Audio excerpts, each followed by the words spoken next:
could be studied and recommendations suggested. I'm giving the floor to Otar Mansurov, head of the Umirzak. After that, the members of the panel will be able to say just one sentence in conclusion. Mr. Yurgens said things come in good time. Everything has a season. I could go along with that.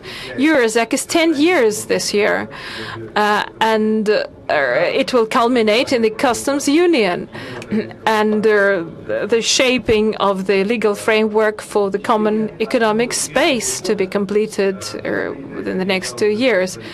In the year 2009, within just 1 year, the Anti-Crisis Fund and the High-Tech Center were initiated, agreed, and indeed opened.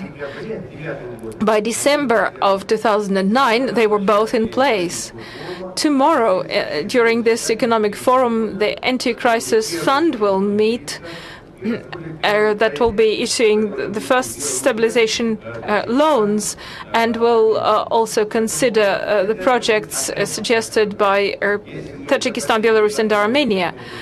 That's a good pace of work. We have picked up speed these past few years. It took Europe 18 years between the 1968 and 1986 to progress from a customs union to a common economic space, and then a few more years to a fully common market. And today, as we hear Mr. Yurgens criticize us when he said, if CIS continues the way it is, it will gradually dissolve and just a few sectoral councils will remain. Well, Mr. Yurgens was using some of his nicest language here compared to what he usually publishes. So I think that Umirzak is part of the CIS, but the best part, the most integrated part. So our analysts, our scientists will have to develop critical analysis so that they encourage development and integration in that way.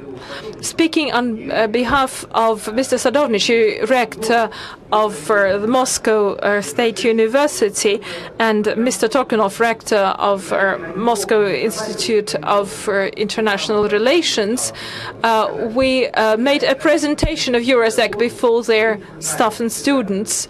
And both these rectors said, our students are more aware of integration in Europe or in Southeast Asia or elsewhere, but they know too little about Umirzak.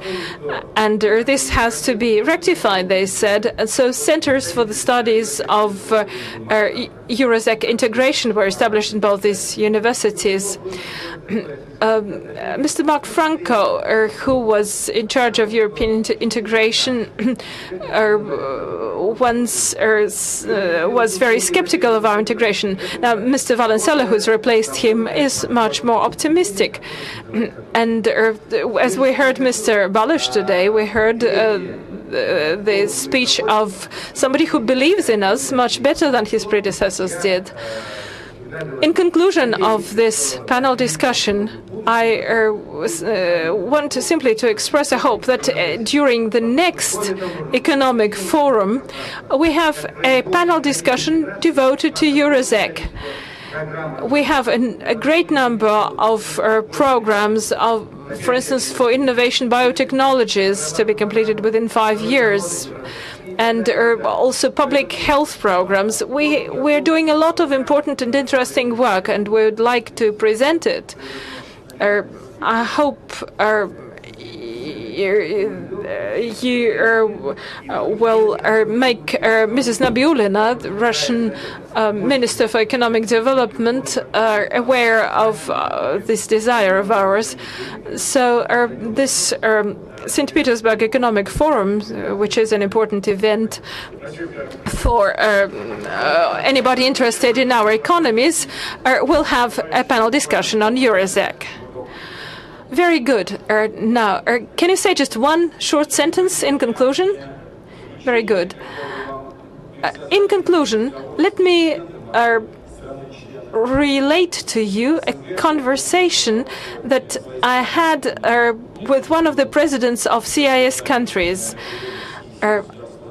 During the first quarter of this year, I made a round of all the CIS countries in order to discuss our economic cooperation, our humanitarian cooperation, and some projects we had. So one of the presidents, I'm not saying which one because I didn't get his permission to quote him.